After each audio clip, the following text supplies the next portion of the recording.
lifting up instead of Rock Lee. They rock the same fit. He got the same bowl cut. You're not losing nothing by just taking a step back and being like, yo, instead of Rock Lee, let's go ahead and, upgrade. So let's not go with the Temu brand guy.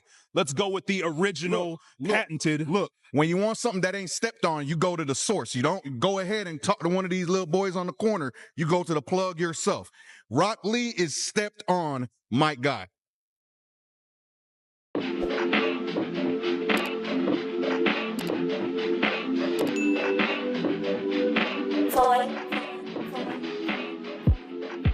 Yo, what's good? Welcome back to Two Weebz in a Pod, your anime recap review show. I'm one of your hosts. I go by Kevlar. And it's your boy, Sir Roland. And we're back with another one. How's it going, man? What's good? It's going all right. I mean, I'll say, day by day, it's good. How about yourself, Kevlar? I'm doing great. You know, the weather's getting better up here. We're in summer. I'm doing good. Enjoying life now. Can't complain. Yes, sir. That's always good to hear. All right. Anime icebreaker. Let's see. We got some good topics, good discussions from DreamCon. I got one queued up here. Let's see what he got to say.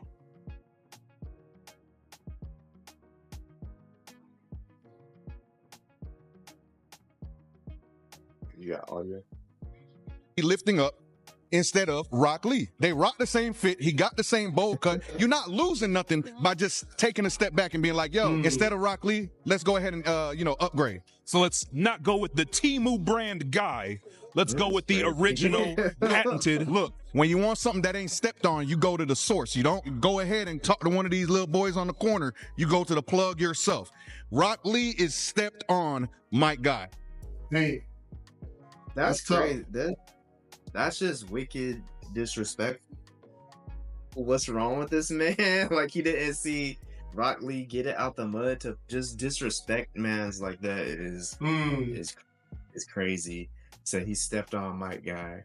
Yeah, I think that's a super weird hot take because you supposed to like move the generation forward and make the next you better than the old.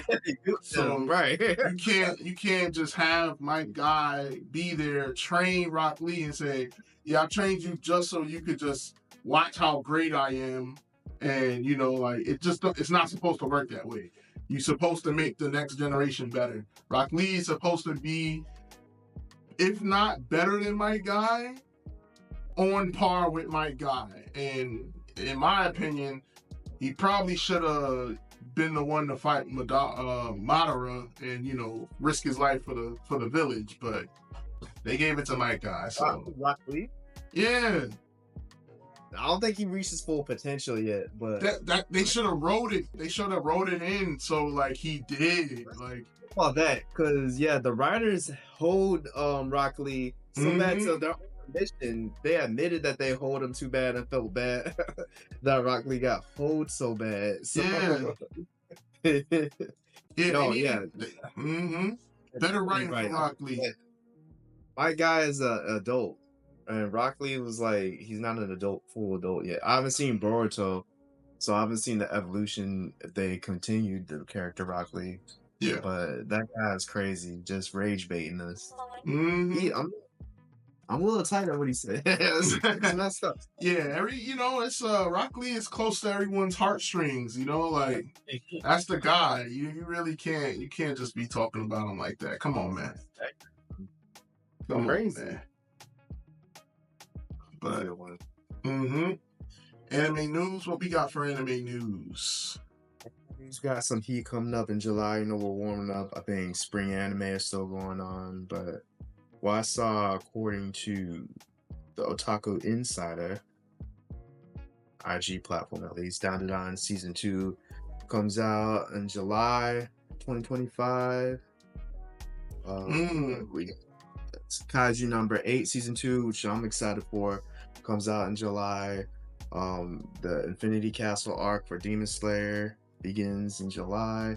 So is that did the movie come out for that already, or they're just saying like the anime is the series is gonna continue? I was a little confused about what that meant. Exactly. Movie for which one? The Infinity Castle for Demon Slayer. Oh. The article just says 1 month premieres July 2025 where the Infinity Castle arc begins. Yeah. I'm not sure. Because I also seen information about Dandadan, the Evil Eye movie supposed to be in theaters in June 6th. That was this Friday. Oh, wow. Did we miss that? Hold on. Did that actually come out? Some of these movies, we've already seen anyways. Yeah.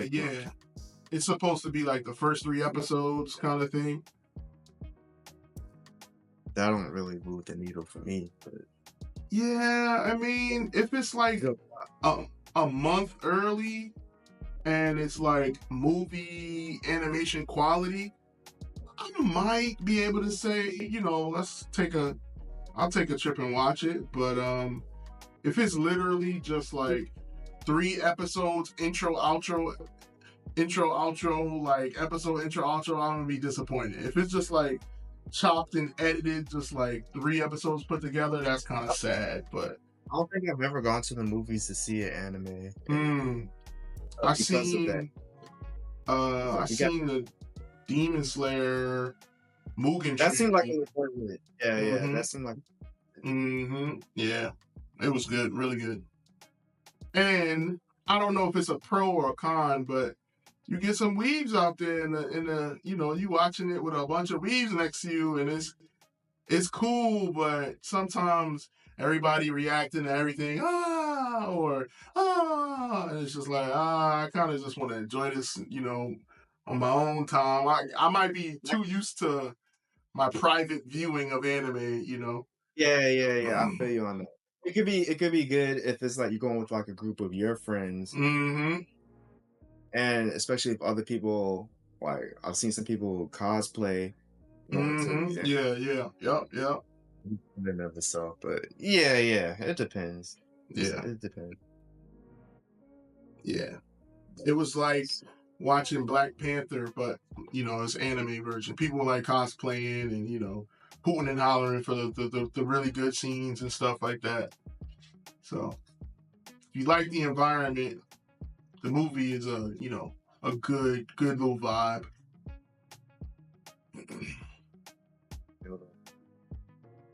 What's up?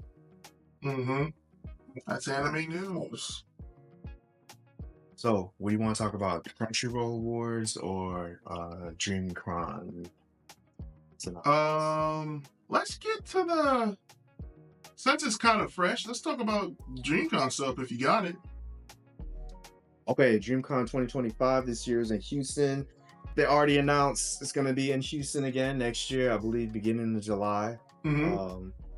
So got down there. I traveled with my wife, met up with my brother and his friend. We stayed at a boutique hotel called the Wonder Stay, which is pretty cool because it was a lot of other people for the cons there, but it was definitely for an older crowd. The aunties and uncles were definitely in there because we get back late and wait, at the boutique? At the boutique hotel. It's a Black-owned boutique hotel called the Wonder Stay. They also have another location in Houston. That was more of a hostel type thing, and it was a hood. I know this because I definitely took a lift back there instead of the boutique hotel. I was like, I'm in the hood right now, bro. Convention, the George R. Brown convention is a big convention space. I think compared to the Austin one, it seemed like there was a lot more space. We got there a day early, so Thursday we were able to get our badges, see a lot of the people. There was a lot of cosplayers, not as much as I'd like to see. A lot of YouTube people with their gimbals out making content. Meetups, which was what I was excited for. The Demon Slayer meetup we went to. I didn't like they had the meetups in one location. Once we learned the lay of the land, the meetups, all the cosplay meetups were on the second floor, but they didn't have them in the rooms. They're kind of like in the atrium, like in the shared hallway space, which I thought Okay. It didn't make for like a more conducive, intimate atmosphere, if you will. Like last year, we went to the Marvel meetup. It was in a big room. Everybody was there hanging out. You could hear the leader telling, "Okay, let's get all the Wolverines in the picture. Let's get all this." Yeah. Kind of like and chaotic, and it was like, what? That's Nezuko.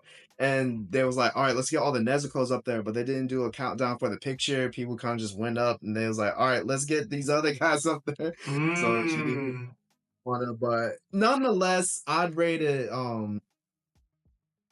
out of 10. It was a good experience because everybody was very friendly, very nice. We did the meetups. They had like, these are panels that you won't get at a San Diego Comic-Con. One called like "Learn How to Play Spades and Not Get Yelled At" was the title of the panel. That was funny as heck to me. They had an evil laugh competition that was hosted by some popular streamers or YouTube or TikTok people. Really with everybody, but that was the main celebrities. Other cons you'll get like people from shows and stuff, but this one was more streamer centered. The Evil Laugh competition was hilarious and funny. The Otaku review with adult performers, that's always a good time. Megan Thee Stallion came out, had a big thing. There's a lot of big lines for things, so if you wanted to see like Berlizzi or somebody famous, you had to get there hella advanced time, RSVP through the third party app, which I'm not a fan of.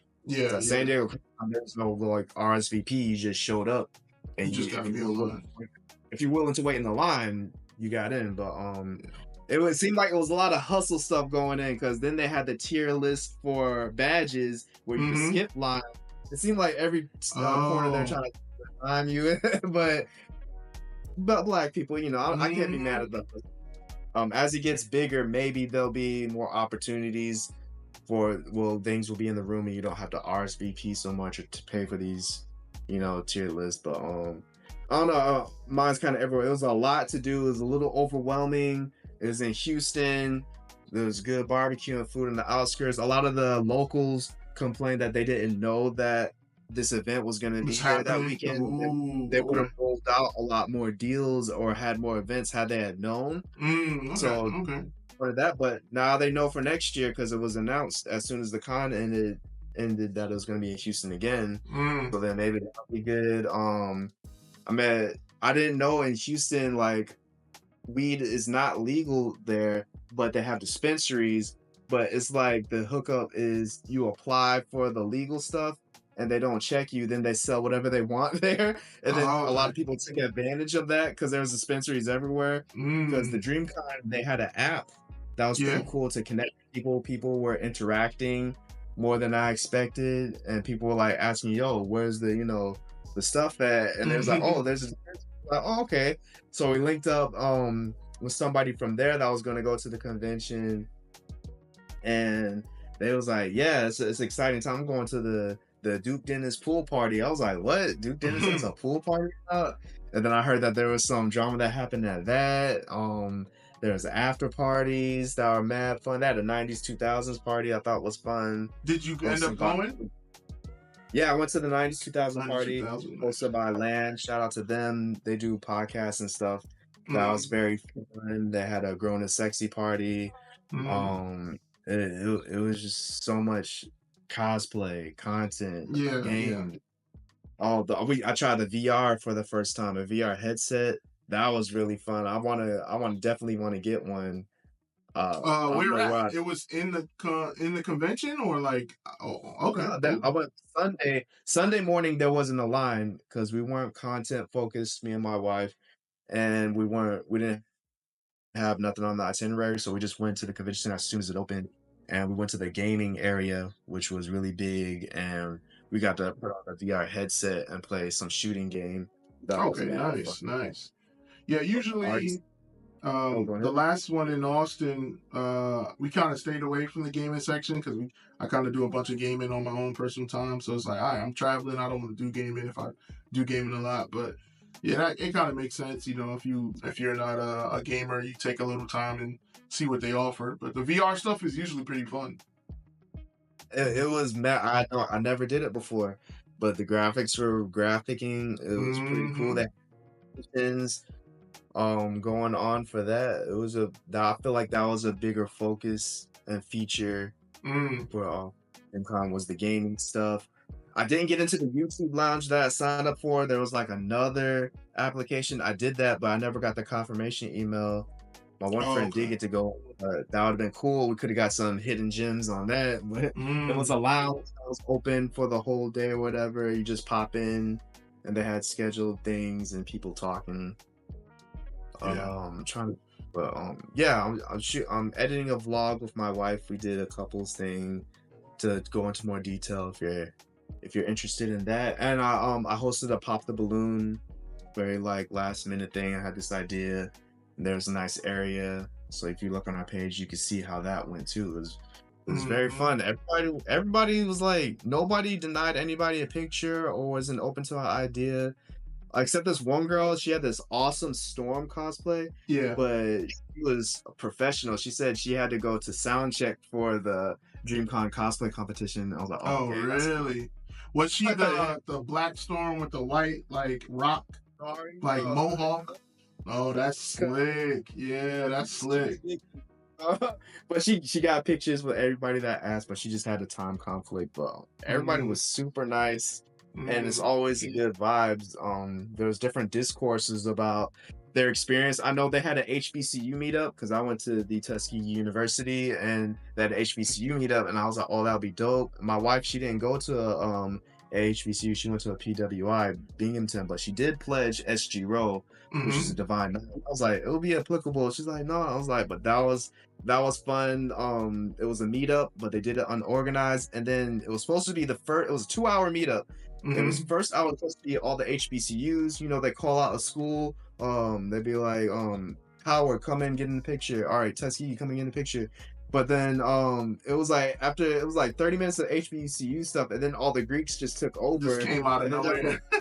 Yeah, and the Omegas, they started strolling, doing their stuff. This one Omega, he had a fire cosplay though. It was the Wolverine hat, but it was low key purple and yellow. He had no shirt on, just his brand on, and they was short. Cool.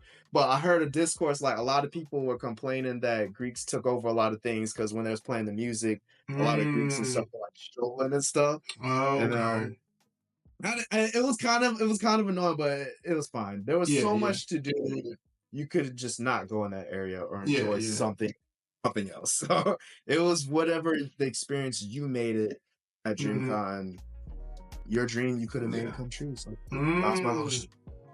Would you want to comment on DreamCon? What did you see? So sad events. I couldn't make it, but just from like outside looking in, I was kind of absorbing a lot of it. A lot of streamers, I don't know from the first time we went, but a lot of streamers actually like were live, like showcasing their experience. So they was walking around. I got a fake experience. Like I was there because I was walking around, and you know, it's they were taking pictures with everybody, fans, and just it looked like very enjoyable. Everybody was on good timing, good behavior, and just like good vibes. And all of my friends that I was gonna travel with, they also mentioned like their Airbnb was kind of in the hood, like it was it was on the outskirts of the hood. It's like you make that wrong left turn, it was like, oh, like damn, we in the hood. And I was like, I think the one time I went to Houston, I went to that conference. Forgot the name of it, but I went to that conference for like some IT automation, like some engineering stuff. And yeah, like you could drive by and go under a bridge and you see like, a bunch of homeless people, it's like, that's a thing in Houston. But other than that, like a lot of people were saying they had a lot of good time. A lot of my friends that went said they would definitely go again, and it's good, like wholesome fun, like one of my other friends, Kev, you met him. He says it's like good, wholesome ratchet fun, like it's kind of like going to a family cookout where, people are, being themselves, and, it's just good vibes. So I don't know. I seen a lot. There's a lot from it. I like RDC. I like all of those, like the black content creators, and you know, some of my friends were able to take pictures with Afro Senju, and you know, all of the good guys that we, you know, find entertainment from, you know, on social media. So I think that's dope. I think this event is gonna grow and be big and bigger every year, and it's gonna become like our Super Bowl. You know, the black nerdy guys Super Bowl is gonna be this event.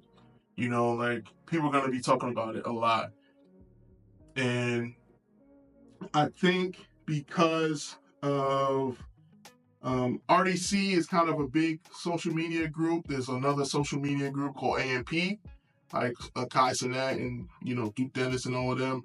They just ended before DreamCon. The week before, they had a streamer university. Kai Cenat had a streamer university. So it was really big on the internet. And it had a bunch of, you know, young creative people like together making content, doing all that stuff. And then DreamCon, so some of those people kind of moved over to DreamCon, and it was streaming and, you know, trying to be active in the scene and stuff like that. So I think it's just going to grow and get bigger and bigger and bigger and bigger. Like, it's going to be really good. Mm-hmm.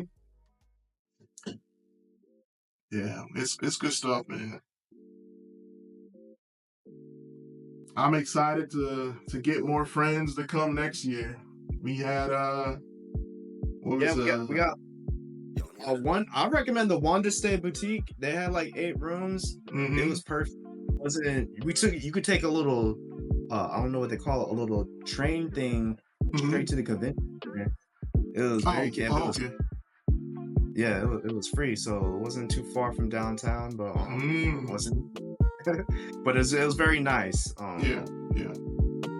Kind of ended our DreamCon talk segment. Yeah. So with that, man, I think we can wrap this all up. This will do it. We've been 2 Weebz in a Pod, your anime recap review show. Check us out on YouTube, all platforms, and peace. We'll check you out later. Bye. Peace. We're out of here.